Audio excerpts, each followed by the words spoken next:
నమస్కారం. I dream ప్రేక్షకులకు స్వాగతం. ఇవాళ మనతో పాటు ఉన్నారు ఆధ్యాత్మికవేత్త రమాదేవి గారు. వారితో మాట్లాడి మరిన్ని మంచి విషయాలు తెలుసుకుందాం. అమ్మ నమస్కారం. అమ్మ నమస్తే అమ్మ. జై శ్రీకృష్ణ. జై శ్రీకృష్ణ.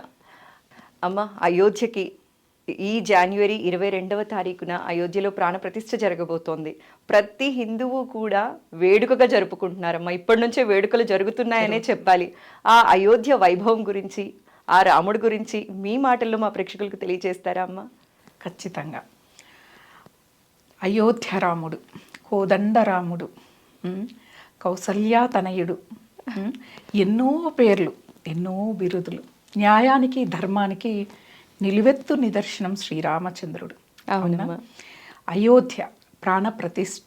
ఎప్పుడైనా కానీ చెడపకురా చెడేవు అంటారు పెద్దవాళ్ళు. చెడిపి దాని మీద మసీదును కడితే మళ్ళా తిరిగి ఆ భగవంతుడు ధర్మాన్ని ఉద్ధరింప చేయడం కోసం తిరిగి ఆయన మందిరాన్ని ఆయన కట్టించుకున్నారు. అవునా? అసలు రాముడంటేనే ధర్మానికి నిలవెత్తు నిదర్శనం అని చెప్పుకుంటున్నప్పుడు మరి అక్కడ మందిరం ఆయన ఎలా నిలబెట్టుకోడు? భగవంతుడు అధర్మం ఎక్కువగా ప్రబలినప్పుడు ధర్మాన్ని ఉద్ధరింప చేయడం కోసం ఆయన అవతారం తీసుకొని వచ్చాడు కదా. అలానే ధర్మాన్ని తిరిగి పునఃప్రతిష్ఠ చేయటానికి ఈ రోజున అయోధ్య మందిర నిర్మాణం, ప్రాణ ప్రతిష్ఠ జరుగుతున్నాయి. ఇంతవరకు అధర్మం ప్రబలింది కదా బాగా మనకి దేశమంతా. ఇప్పటి నుంచి ధర్మం ప్రబలుతుంది, ధర్మం రాజ్యం వెళ్తుంది. రాముల వారి ప్రాణ ప్రతిష్ఠ జరుగుతోంది అక్కడ. శ్రీరామచంద్రుడు అసలు ఎంత వైభవంగా కట్టారు. అసలు వీడియోస్ చూస్తూ ఉన్నాం, చాలామంది వీడియోస్ తీశారు. ఎంత అద్భుతంగా కట్టారు, ఎంత సౌందర్యం కనిపిస్తోంది అక్కడ. అంటే తెలియకుండా కళ్ళల్లో ఆనంద బాష్పాలు ఒకటి ఆ రాముల వారి ఆ చిత్రాన్ని చూపిస్తూ ఊరూరా ప్రతి ఇంటికి అయోధ్య అక్షింతలు కుంకుమ రావటం అసలు ఎంత అద్భుతం. అసలు అద్భుతం అమ్మా, నిజంగా చాలా చాలా అద్భుతాలు. అసలు అంటే ఒక ఆనందం ఏంటిది అని అంటే ధర్మం మళ్ళా పునఃప్రతిష్ఠ జరుగుతోంది, ధర్మం మళ్ళా రాజ్యం ఏలుతుంది, రాముల వారు తిరిగి ప్రాణ ప్రతిష్ఠ చేసుకోబడుతున్నాడు. మీరు మాట్లాడుతుంటేనే మీ మీ గొంతు మారిపోతోంది, మీ కళ్ళల్లో నీళ్లు చెమర్చిపోతున్నాయి. అటువంటి రాముడు అంటే ఎందుకు రాముల వారి గురించి ఇంతగా చెప్తున్నాను అంటే నా చిన్నప్పటి ఒక సంఘటన నన్ను ఈ స్థాయిలో నిలబెట్టింది. అమ్మ, ఇలాంటివి చెప్పాలమ్మా, మీరు మా ప్రేక్షకులు కూడా తెలుసుకోవాలి. ఏంటిది అంటే అమ్మ వాళ్ళ ఇంటి పక్కనే రామాలయం ఉండేది. ఊరు నిర్మాణం అయ్యేటప్పుడు మొదటగా రామాలయాన్ని కడతారు. ఎందుకు? ధర్మం ఆ ఊరంతా కూడా ఎప్పుడు ధర్మమే రాజ్యం ఏలాలి అని. ఆ రామాలయంలో చిన్నది రామాలయం, ఆ ప్రాంగణం ఊడవటం మాకు ఇంటి పక్కనే కాబట్టి ఆ ఉమ్మడి కుటుంబం, బాబాయ్ వాళ్ళు, నానమ్మ వాళ్ళు, తాతయ్య వాళ్ళు అది ఊడ్చమ్మ, నీళ్లు చల్లు, ముగ్గులు వెయ్యి, అక్కడ దీపాలు పెట్టారు, నూనె అంతా కారింది, శుభ్రం చెయ్యి అని చెప్పని మేము ఇంట్లో పెద్దవాళ్ళం, పెద్ద పిల్లలమి, మాతో చేయించేవాళ్ళు. నిజంగా ఈరోజు ఈ స్థాయి, ఈ వాక్ పటుత్వం, ఈ వాక్ శుద్ధి కూడా మాకు ఆ రామయ్య తండ్రి ద్వారానే వచ్చాయేమో. అక్కడ ఆయన సేవ చేసుకున్నాం. ఈరోజు ఎవరు అబద్ధం చెప్పినా, ఎవరు అధర్మంగా ఉన్న బాధేస్తుంది అంటే అది రాముల వారి యొక్క అనుగ్రహం. ఆయనకు సేవ చేశాం, ఆయన దుస్తులు పిండాం, ఆయన దుస్తుల్ని మేము వాష్ చేసాం, ఆ విగ్రహాలు కట్టినాయి. ఆ పూజారి వచ్చి అమ్మ ఇవి పిండిస్తారా, ఈ దీపారాధనలు అవి ఆ దీప ప్రమిదలు తోమిస్తారా అలా చెప్పేవాడు. అసలు ఆ శ్రీరామనవమి వచ్చిందంటే ఇంటి ముందు కళ్యాణం జరిగేది. అసలు అద్భుతం. అసలు ఎంత అద్భుతం అంటే ఒక్కసారి ఈ ప్రాణ ప్రతిష్ఠ జరుగుతుందని ఎప్పుడైతే తేదీని ప్రకటించారో అక్కడికి వెళ్ళిపోయింది మనసు. వెనకాల చిన్నప్పుడు 5-6 ఏళ్ల వయసులో, ఇప్పుడు 5-6 ఏళ్ళు అంటే చిన్నపిల్లలు అంటున్నారు, మా వయసులో మేము పనులన్నీ చేసాం 5-6 ఏళ్ళలో. చెయ్యాలి, ఎందుకు అంటే మేము అలా చేసాం కాబట్టి ఈరోజు ఇలా ఉన్నాం. మా పిల్లలతో చేయించలేదు కాబట్టి వాళ్ళు అలా ఉన్నారు. నిజం చెప్తాను, ఒప్పుకోవాలి నిజాన్ని.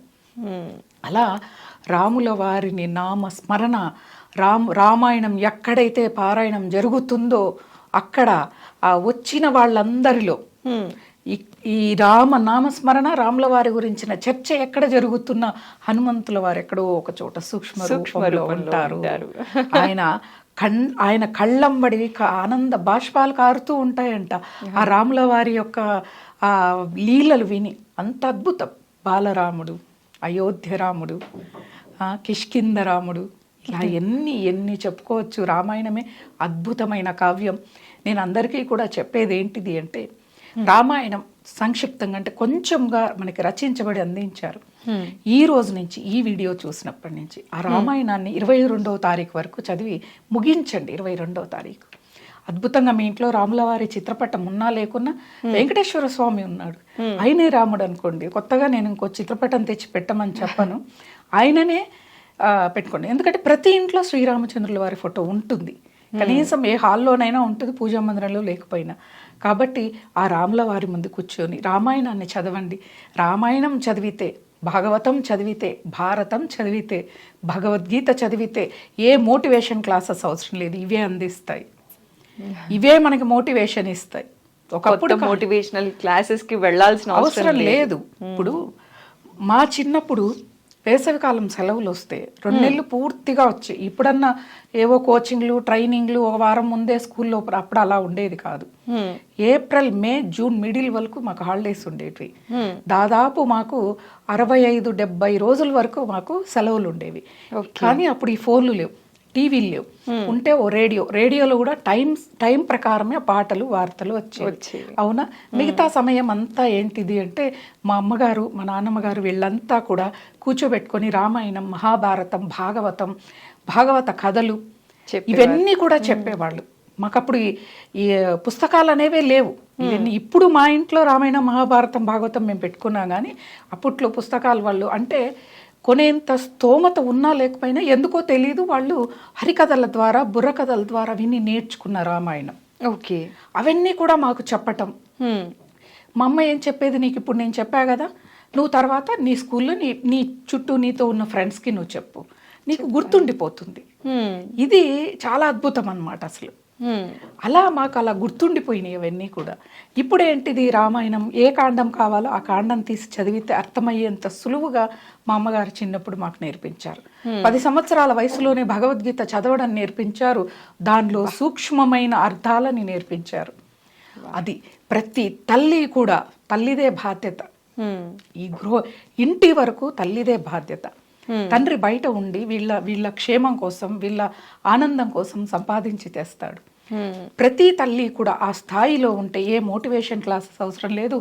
ఇప్పుడు ఆత్మహత్యలు చేసుకోరు, పిల్లల్ని చంపే తల్లులు కూడా ఉండరు. మనం ఈ మధ్య కాలంలో చాలా చూస్తూ ఉంటున్నాం. అలా ప్రతి ఇంట్లో ఉండవలసిన సద్గ్రంథాలు ఏంటివి అంటే రామాయణ, మహాభారత, భాగవత, భగవద్గీత. ఇవి 4 ఉంటే చాలు. మొత్తం పురాణాలు, ఉపనిషత్తులు, ఇతిహాసాలు అన్నీ కూడా ఇందులో మిళితమయ్యి ఉన్నాయి. ఇవి ఉండాలి, ఇవి చదవాలి. ఒక బొమ్మల కొలువు పెట్టాము అంటే దాని గురించి పిల్లలు అడిగితే చెప్పగలిగే స్థితిలో తల్లి ఉండాలి. అవునా? అందుకే బొమ్మల కొలువులు పెట్టేది. అంతేకాని బొమ్మల కొలువు పెడితే ఏదో డబ్బులు వస్తుందో, బొమ్మల కొలువు పెడితే బంగారం కొంటామనో కాదు. పిల్లల్లో మన భగవంతుడి గురించిన జ్ఞానం చేయటానికి మన పెద్దవాళ్ళు ఏంటిది అంటే మామూలుగా అయితే చెప్పరు, ఇంటి పనుల్లో సతమతం అవుతూ పండగ ఇవి పెట్టండి. అందుకే బొమ్మల కొలువులో పిచ్చి పిచ్చి బొమ్మలు కాదు, ఏ రష్యా బొమ్మలు, ఏ చైనా బొమ్మలో పెట్టమని చెప్పలేదు. రామాయణ, మహాభారత, భాగవతం, అలాగే ఇంకా మన భగవంతుడి యొక్క లీలలన్నీ కూడా బొమ్మల రూపంలో పెట్టి అవి పిల్లల చేత అమర్చాలి. వాళ్ళు అమర్చారనుకో మన పుట్టినప్పటి నుంచి ఎలా ఎదుగుతూ వచ్చామనేది వాళ్ళకి తెలిసిపోతుంది. ఇలా రామాయణాన్ని పిల్లల చేత బొమ్మల కొలువులో పెట్టించారు అంటే రామాయణం గురించి మొత్తము తెలిసిపోతుంది. వాళ్ళు కూడా ఒకటే మాట, ఒకటే బాణం, ఒకటే పత్ని అన్న దాని మీద నడుస్తారు. నడిచినప్పుడు అప్పుడు మనం రాముని యందు భక్తి ఎలా చూపించుకోవాలి, ఇలా లేదు నేను ఖాళీ నడకన అయోధ్యకి వెళ్తాను, నేను శ్రీరామ నామ స్మరణ చేస్తాను అంటే భక్తి కాదు. రాముని గురించి 10 మందికి ప్రచారం చేయటం భక్తి. మన ఇంట్లో వాళ్లకు రామాయణం చెప్పి దాని అర్థాన్ని వివరించగలగడం భక్తి. ఇది నేను ప్రతి ఒక్కళ్ళకు చెప్పేది. ఈ పూజలు చేయాలా, ఈ కుంకుమ పూజ చేయాలా, ఈ పూలతో పూజ చేయాలా, దానికంటే ముందు భగవంతుడి గురించి తెలుసుకో, అదే భక్తి. తెలియకుండా చేస్తేనే ఫలితాలు వస్తున్నాయి అన్నప్పుడు తెలిసి చేస్తే ఆ ఫలితాల్ని మనం ఊహించగలమా? అద్భుతం, అఖండం. దాన్ని ఊహించలేం ఆ ఫలితాల్ని. అంటే అనుకోవచ్చు, అమ్మ మీకేం కష్టాలు లేవని. కష్టం ఉన్నా ఎదుర్కొనే ధైర్యం ఆ శక్తి ఇస్తుంది నాకు. సమంగా తీసుకునే శక్తి ఇస్తుంది. భగవద్గీతను 10 ఏళ్ల వయసులో చదివా కాబట్టి కష్టం సుఖం సమపాళ్లలో తీసుకునే శక్తిని నాకు ఇచ్చింది. కాబట్టి మనం జై హింద్ అన్నా కానీ, జై భారత్ అన్నా కానీ, జై హిందూ భారత్ అన్నా కానీ, ఏదైనా కానీ మనం నిలబెట్టుకోవడంలో ఉంది. జెండా పట్టుకొని నేను అన్నాను అంటే అది దేశభక్తి కాదు, దేశాన్ని సంరక్షించుకోవటం, దేశాన్ని ప్రపంచ దేశాల్లో గురు దేశంగా నిలబెట్టడం, అప్పుడు రాముల వారి గురించి ప్రపంచ దేశాలకి వినిపించ చేయటం. ప్రపంచ దేశాలన్నీ కూడా మన రామాయణ మహాభారత భాగవతాల మీద వాళ్ళు రీసెర్చ్ చేశారు అంటే అది నిజమా లేకపోతే కల్పితమా, ఎవరైనా కవి రాశాడా అని చెప్పని వాళ్ళు రీసెర్చ్ చేశారు. కానీ ఎన్నో ఆనవాళ్ళు వాళ్ళకి దొరికాయి. దొరికి వాళ్ళదైన శైలిలో వాళ్ళు రామాయణాన్ని తిరిగి రాశారు. అది కూడా ఒక అద్భుతం. ఒక రకంగా ఆలోచిస్తే వాళ్ళు రీసెర్చ్ చేసిన దానిలో వాళ్ళ జ్ఞాన పరిధిలో వాళ్ళు రాశారు. చాలా అద్భుతంగా ఉంది అనిపించింది. ఇప్పుడు సీతమ్మ వారి పుట్టిండ్లు నేపాల్ నుంచి సారే వస్తుంది అమ్మకి. అవును కదమ్మా. అంటే ఒక్కసారి ఆలోచించండి, అది వేరే దేశం, మనది వేరే దేశం. అక్కడి నుంచి అయోధ్య ప్రాణ ప్రతిష్ఠ రోజు వాళ్ళ అమ్మవారికి సారే తీసుకొస్తున్నారు అంటే మన సాంప్రదాయం ఎంత విలువలతో కూడుకుంది, ఎంత శక్తివంతమైనది. ఆ విలువలు తెలుసుకుంటే ప్రతి ఒక్కళ్ళు ఆనందం, ప్రతి ఒక్క ముఖంలో చిరునవ్వు అలా వెలుగొందుతుంది. అదే రాముల వారి యొక్క అద్భుతమైన లీల. ఒక్కసారి చూడండి, ఆయన ఎక్కువగా మౌనంగా ఉండేవాడు, ఎక్కువ మాట్లాడేవాడు కాదని మనకి రామాయణం చెప్తోంది. అంటే ఏంటిది? మౌనంలో ఉండి మనము ఓర్పు సహనంగా ఉంటే ప్రకృతే మనకి సహకరిస్తుంది. అలాగే వారధి కట్టాడు. అవునా? రాములవారు భగవంతుడు. ఆయన రావణాసురుని ఒక్క చూపులో ఆయన ఉన్న చోటు నుంచి సంహరించలేడా? అది ధర్మం కాదు. నేను మానవ రూపంలో ఉన్నాను, భగవంతుడిని అయినా కూడా. కానీ మానవ రూపంలో ఉన్నా కాబట్టి మానవుల్లాగే నేను యుద్ధం చేసి సంహరించాలి. అవునా? ఆయన రావణాసురుని సంహరించడం కోసమే ఆయన జన్మెత్తలేదు, మన అందరికీ ఆదర్శంగా నిలబడ్డం కోసం. రాముల వారి ఆయన యొక్క పనితనం అవ్వచ్చు, మాట కావచ్చు, ధర్మం కావచ్చు, ఇవన్నీ కూడా మనకి నేర్పించడం కోసం ఆయన జన్మ తీసుకున్నాడు. కాబట్టి అటువంటి రాముల వారు రామనామం చేస్తే వాళ్ళకి కలియుగంలో తిరగనేది లేదు. ఇప్పుడు మనం సత్యయుగానికి వెళితే అప్పుడు యజ్ఞాలు, యాగాలు, హోమాలు అవి. త్రేతాయుగం వచ్చేవరకు రాముల వారు ధర్మాన్ని నేర్పించారు, ఆయన యజ్ఞ యాగాదులు చేశారు. ద్వాపరం యుగము వచ్చే వరకు విగ్రహ ప్రతిష్టలు అవన్నీ జరిగాయి. కలియుగం వచ్చే వరకు ఎలా మనిషి రాహిత్యాన్ని పొందేది, ఎలా జన్మ రాహిత్యాన్ని పొందేది అంటే నామస్మరణ చాలు, ఇవన్నీ అక్కర్లేదు. యజ్ఞ యాగాదులు చేయాలంటే మనం ఉపవాసాలు ఉండాలి, మడితో ఉండాలి. ఇవన్నీ కలియుగంలో వాళ్ళకి చేత కావు. కాబట్టి ఒక రామనామంతోనే వాళ్ళు తరిస్తారు అని చెప్పి మన పెద్దవాళ్ళు, మన ఋషులు మునులందరూ మనకి చెప్పారు. ఆ రామనామం చేయటానికి కూడా మనకు బద్ధకం వేస్తుంది.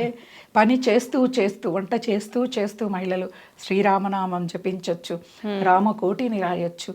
కొంతమందిని రామకోటి రాయండి అమ్మా మంచిది అంటే పిల్లల పెళ్ళిళ్ళు అయిపోయి బాధ్యతలు అయిపోయిన తర్వాత కూడా ఇప్పుడు బాధ్యతలు కొత్తగా పెద్దవాళ్ళు తీసుకుంటున్నారు. నాకెందుకో అర్థం కావట్లేదు. మన పిల్లల పెళ్ళిళ్ళై బాధ్యతలు తీరిపోయాక భగవన్నామ స్మరణలో గడపడం కోసం ఆ ఒక్క వయస్సు మనకి ఇచ్చాడు బాధ్యతలు అయిపోయాక. కానీ అలా కాదు, మనం పట్టుకొని ఉంటాం బాధ్యతలు. నా కొడుకు, కోడలు, మనవళ్ళు, మనవరాలు, వాటిని ఎప్పుడైతే వదిలేస్తామో భగవంతుడి వైపు మనసు మళ్ళాలి. రామకోటిని రోజుకు 5 లైన్లు రాయండి చాలు, ఎక్కువ అక్కర్లేదు. ఒక్క 5 లైన్లు రాస్తే శ్రీరామనామ జపం అవుతుంది, రాసిన పుణ్యము ఫలితం కూడా మనకి లభిస్తుంది కదా. అది రాయటం వల్ల తెలియకుండా మనలో ధర్మం పెరుగుతుంది, న్యాయం అనేది ఆలోచింపచేస్తుంది, మనం అబద్ధం అనేదే ఆడం, హింస అనేదే చెయ్యం. ఇలాంటివి కొన్ని ఎక్స్పీరియన్స్తో తెలుసుకోవాలి. ఇవెవరో రాసినవో ఎవరో అందించినవో కాదు, మనలో మనకే మార్పు అనేది కలుగుతుంది. రాక్షస గుణాలు ఉన్న వాళ్ళే ఎక్కువగా ఉన్నారు ఇప్పుడు మనకి భూమి మీద. ప్రపంచంలో కాకుండా మన దేశం వరకు తీసుకుందాం, ప్రపంచ దేశాల గురించి మనకెందుకు, వాళ్ళు బాగానే ఉన్నారు. వాళ్ళ దేశాలను ఎలా పాలించుకోవాలో, వాళ్ళ దైవ భక్తి ఎలా ఉండాలో వాళ్ళందరూ కరెక్ట్గా ఉన్నారు. మన వాళ్ళు మనము ఉద్ధరించుకోవాలి. కాబట్టి ఇది ప్రయత్నం చేయండి. కనీసం ప్రాణప్రతిష్ఠ రోజు మీకు భక్తి ఉంది, భక్తిని చాటుకోవాలి అంటే రామకోటి పుస్తకాలు తెచ్చుకోండి. లేదు అన్ని రాయలేం, 1,00,000 రాయగలం చాలు, 1,00,000 రాయండి చాలు. ఆ బుక్ తెచ్చుకొని ఆ రోజు మొదలు పెట్టండి, దేవుడి దగ్గర పెట్టండి, చక్కగా పూజ చేయండి, పసుపు కుంకుమ అక్షింతలు ఓ పుష్పం పెట్టి, తండ్రి ఏ ఆటంకం లేకుండా దీన్ని పూర్తి చేయాలి రామచంద్ర ప్రభు అని ఒక నమస్కారం పెట్టి ఆ రోజు మొదలు పెట్టండి. అదే కాకుండా అందరికీ చెప్తున్నాను ఆ రోజు, సరే రామకోటి ఇవన్నీ కాదమ్మా మేము ఉద్యోగాలు చేస్తున్నాం, ఇవన్నీ మాకు పెట్టకండి అని అనుకునేవాళ్ళు 1000ని ఒక్కసారి ఒక తెల్ల వైట్ పేపర్ తీసుకొని శ్రీరామ శ్రీరామ అని 1000ని ఒక్కసారి రాసి మీ దగ్గరలో ఉన్న రామాలయంలోకి సాయంత్రము మరుసటి రోజు వెళ్ళండి, దాన్ని మీరు భగవంతుడికి పూలు ఇచ్చేటప్పుడు పూజారికి ఇది స్వామివారి పాదాల దగ్గర పెట్టండి, అలా పెట్టేసి రండి, ఎన్ని అద్భుతాలు జరుగుతాయో చూడండి, ఒకసారి ఎన్ని అద్భుతాలు జరుగుతాయో చూడండి. కాబట్టి రామనామము మనల్ని సంసారం అనే భవసాగరాన్ని దాటించేది. కాబట్టి రామనామాన్ని జపం చెయ్యండి. అంత ఎందుకు, ఇప్పుడు రాముల వారి ప్రాణ ప్రతిష్టకి ఒక ముస్లిం మహిళ కాలినడకన బయలుదేరింది తెలుసా అందరికీ? కాలినడకన అయోధ్యకు బయలుదేరింది. ఆవిడకి అంటే ఇక్కడ భారతదేశంలో మతం అనేది ఉన్నా కూడా అందరూ సమానం, అందరూ సమానం అనేదే ఇక్కడ మనకి. కాబట్టి అన్న మతస్థులు ఎవరైనా కూడా వచ్చి అంత స్వేచ్ఛగా జీవించగలిగే గొప్పది మన భారతదేశం. అది రామ బాణం ఎలా ఉంటుందో రాముల వారి యొక్క నామ స్మరణ కూడా మన పాపాన్ని పటాపంచలు చేస్తుంది. మరి ఆ మహిళకి ఎంత భక్తి అనుకోవాలి. ఎక్కడి నుంచి బయలుదేరారమ్మా ఆవిడ? తెలుగు రాష్ట్రాల నుంచి ఎక్కడి నుంచో బయలుదేరారు. రాష్ట్రాల నుంచి నడకన, కాలి నడకన. ఆవిడ బురకా వేసుకొనే ఉన్నారు, ఆవిడ మత సాంప్రదాయాన్ని వీడలేదు, రామనామ స్మరణ చేస్తూ ఆవిడ అయోధ్యకి అంటే 22వ తారీఖు అక్కడ చేరాలి నేను. ఎంత భక్తి ఉంది అనుకోవాలి ఒక్కసారి. అందరినీ నడవమని నేను చెప్పట్లేదు, ధర్మాన్ని మీరు పట్టుకోండి. మతాలకి అతీతంగా ధర్మాన్ని మాత్రమే నమ్మి ఆవిడ నడకన వెళ్తున్నారు. ఇంకా ఇప్పుడు అక్కడ బాబ్రీ మసీదుని కూల్చాం, కానీ ఆవిడలో అది లేదు. ఎవరైనా భగవంతుడే. రాముల్లో కూడా ఆవిడ అల్లాని చూసుకుంది కాబట్టి కాలినడకన వెళ్ళింది. అది భక్తి. అది నేను అనేది వాళ్ళని చూసి నేర్చుకోమని కాదు, మనకున్న వాటిని మనం ఆచరిస్తే చాలు. అలా రామాలయాలు చాలా పాడుబడినవి ఉన్నాయి. ఈ ప్రాణప్రతిష్ఠ రోజున చాలా వరకు పునరుద్ధరింపబడిన ఆలయాలన్నీ, రామాలయాలన్నీ కూడా ఆ రోజు ప్రతిష్ఠ జరుగుతుంది. అక్కడక్కడ కొత్త ఆలయాలు నిర్మించమని చెప్పాల, ఉన్న ఆలయాల్ని మనం కాపాడుకోవాలి. ఇప్పుడు మహాభారతం మనకేం చెప్తోంది? మన సంపాదనని 4 భాగాలుగా చెయ్యండి, 4 భాగాలు విభజించి మీరు దాన్ని ఖర్చు పెడితే మీకు 2 అవుతుంది లాభం అంటోంది. ఏంటిది? ఒకటేమో మానవుల యొక్క సేవ, అన్నదానాలు, విద్యాదానాలు, వైద్యపరంగా ఇవి చేయమంది.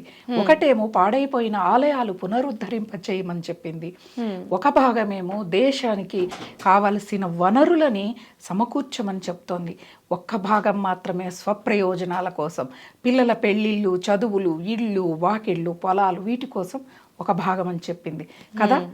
ఆ విధంగా ఇప్పుడు ఎంతవరకు అది మొత్తం నాదే, 100% 100 రూపాయలు నావే అనుకోవటం వల్ల మనకి ఈ రోజు కష్టాలు ఎక్కువగా అనిపిస్తున్నాయి. మనము ఏది ఇస్తే అదే తిరిగి వస్తుంది. ఎప్పుడు ఇలానే ఉంటుంది చెయ్యి, ఇలా లేదు కదా.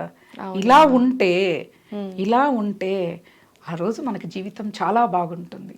కాబట్టి ఈ ధర్మ సూక్ష్మాలు తెలుసుకొని మనం నడుచుకుంటే, అమ్మా ఇంట్లో 100 ఫోటోలు పెట్టక్కర్లేదు, ప్రత్యేకమైన పూజలు చేయక్కర్లేదు, ధర్మాన్ని ఆచరించాలి.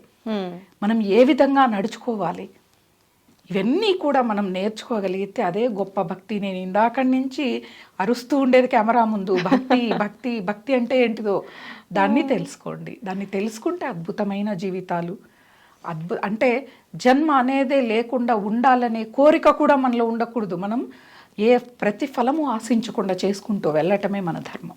ఎంత చక్కగా చెప్పారమ్మా. ఎంత చెప్పినా ఇంకా వినాలి అనిపిస్తూనే ఉంది. ఆ రామయ్య గురించి చెప్తున్నా, అయోధ్య వైభవం గురించి చెప్తున్నా, మీ మాటల్లో ఇవాళ చాలా చక్కగా వివరించినందుకు మరోసారి ధన్యవాదాలమ్మా. జై శ్రీరామ్. జై శ్రీరామ్.